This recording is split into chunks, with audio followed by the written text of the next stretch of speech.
ہندوؤں کے ہاں دو الفاظ بہت عام ہیں، گیان اور دھیان۔ گیان سے مراد ہے معرفت، علم، اور دھیان یہ ہے توجہ کرنا، میڈیٹیٹ کرنا، مراقبہ کرنا۔ اور یہ دو گویا کہ ان کے ہاں ان کی عبادات کے بڑے مستقل سلسلے تھے۔ اسلام میں بھی جو اعتکاف کی ایک شکل رکھی گئی، ایک تو اعتکاف مسنون کہلاتا ہے، وہ کسی بھی وقت، سال کے کسی بھی حصے میں کسی بھی وقت کچھ دیر کے لیے انسان نیت کر لے کہ مسجد میں داخل ہو کر بس اللہ کے ساتھ لو لگائے گا، کسی سے بات نہیں کرے گا، کسی سے متوجہ نہیں ہوگا، اللہ کو یاد کرے گا، مراقبہ کرے گا۔ اور وہ 1 گھنٹے کا بھی ہو سکتا ہے، 2 گھنٹے کا بھی ہو سکتا ہے، 1 دن کا بھی ہو سکتا ہے، 2 دن کا بھی ہو سکتا ہے۔ یہ ہے نفلی اعتکاف، جب بھی آدمی چاہے۔ بلکہ بعض حضرات جو ذرا زیادہ حساب کتاب کے، دین کے معاملے میں بھی زیادہ حساب کتاب کو پیش نظر رکھتے ہیں، وہ یہ کرتے ہیں کہ مسجد کے لیے جب نماز کے لیے آتے تو اعتکاف کی نیت بھی ساتھ کر دیتے ہیں، تاکہ یہ وقت ان کا اعتکاف میں بھی شمار ہو جائے۔ میرا خیال ہے کہ یہ تو ذرا کچھ اللہ تعالیٰ کے ساتھ جو ہے کسی قدر کچھ وہ سودے بازی والی بات ہے کہ آپ آئے ہیں نماز کے لیے اور اس میں آپ اعتکاف کا بھی جو ہے، لیکن یہ کہ کسی اور وقت میں اگر آدمی کرتا ہے، اپنی مصروفیات سے، اپنے اور دھندوں سے نکل کر آتا ہے خاص طور پر اسی کام کے لیے، اور پھر وہ مسجد کے اندر مراقبہ کرتا ہے، بیٹھتا ہے، اللہ کو یاد کرتا ہے، تو یہ چیز یقیناً میں سمجھتا ہوں کہ وہ ایک بہت مفید شے بھی ہے، اور اللہ کے ہاں اس کا اجر و ثواب یقیناً ملے گا۔ جو مسنون اعتکاف ہے وہ ہے یہ آخری عشرہ جو رمضان مبارک کا ہے، کہ 20ویں روزے کی شام کو یعنی 21ویں شب سے قبل انسان مسجد میں داخل ہو جائے، اور پھر یہ ہے کہ وہ چاند دیکھ کر یا چاند کی جب خبر اور شہادت مل چکے تب نکلے۔ اس میں یہ بھی ممکن ہے کہ کوئی شخص دیر میں داخل ہو، 4 دن بعد، 2 دن بعد، 6 دن بعد۔ میں نے اپنی زندگی میں جو پہلا اعتکاف کیا تھا وہ سن 57 میں تھا، اپریل 57 میں، اپریل میں رمضان تھا، 4 دن کا اعتکاف کیا تھا۔ اس کے بعد خیر اللہ کا بڑا فضل رہا، بہت عرصے تک میں تقریباً ہر سال اعتکاف کرتا رہا مکمل۔ یہ جو اعتکاف ہے اب اس کے بارے میں ہے کہ اس کی اصل روح کیا ہے۔ دیکھیے زندگی کے بہت سے ہمارے معمولات ایسے ہوتے ہیں کہ جن میں ہم ایک روٹین کے طور پر بلا سوچے سمجھے عمل کرتے رہتے ہیں،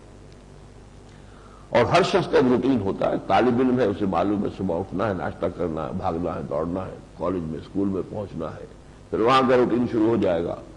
پھر وہاں سے آئیں گے، بھاگیں گے، دوڑیں گے، کھانا کھائیں گے، پھر کوئی اگر سیر کرنی ہے، کوئی کھیلنا ہے، وغیرہ وغیرہ۔ تو آج میں کوئی گم سا ہو جاتا اس روٹین میں،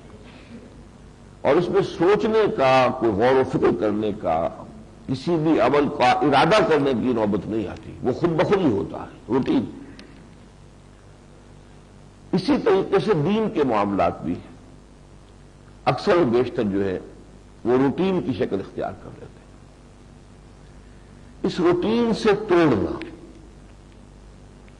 تاکہ لوگ ذرا علیحدہ ہو کر اثر نو غور کریں، سوچ بچار کریں، فکر کریں۔ اس روٹین کو میں ایک اور آپ کو مثال دیتا ہوں، بہت اہم مثال ہے۔ اب جب ہم اللہ کی عبادت کرنا چاہتے ہیں تو ہمارے لیے روٹین جو ہے اس کی وہ نماز کی شکل ہے۔ نماز آپ کسی سے کہیں وہ 100 نفل بھی پڑھ لے گا، مجھے معلوم ہے نماز میں یہ کرنا ہے، اور رکعتوں کے ڈھیر لگا دے گا۔ حج کے موقع پر جو حج کا اہم ترین رکن ہے وقوف عرفہ، اس میں نماز کو موقوف کر دیا۔ وقوف عرفہ سے پہلے ظہر اور عصر کی نماز علیحدہ ادا کر کے پھر داخل ہوتے ہیں میدان میں۔ مسجد نمرہ جو ہے، جو اصل جگہ ہے جہاں پر کہ وہ نمازیں ادا کی جاتی ہیں باجماعت، ویسے تو چونکہ اب حاضری بہت ہو جاتی ہے تو اپنے اپنے خیروں میں بھی لوگ ادا کر لیتے ہیں، لیکن اصل بھی تو یہ کہ مسجد نمرہ میں نماز ادا کی جائے، اور وہ حدود عرفات سے باہر ہے۔ گویا کہ عرفات میں داخلہ نہیں ہے نماز کے ساتھ، نماز پڑھ کے ظہر اور عصر کی تب داخل ہو، اور پھر اگرچہ سورج غروب ہو چکا ہوتا ہے میدان عرفات میں، اس کے بعد روانگی ہے تو مغرب کا وقت ہے بالکل، لیکن مغرب کی نماز پڑھنے کی اجازت نہیں ہے۔ اب جاؤ مزدلفہ،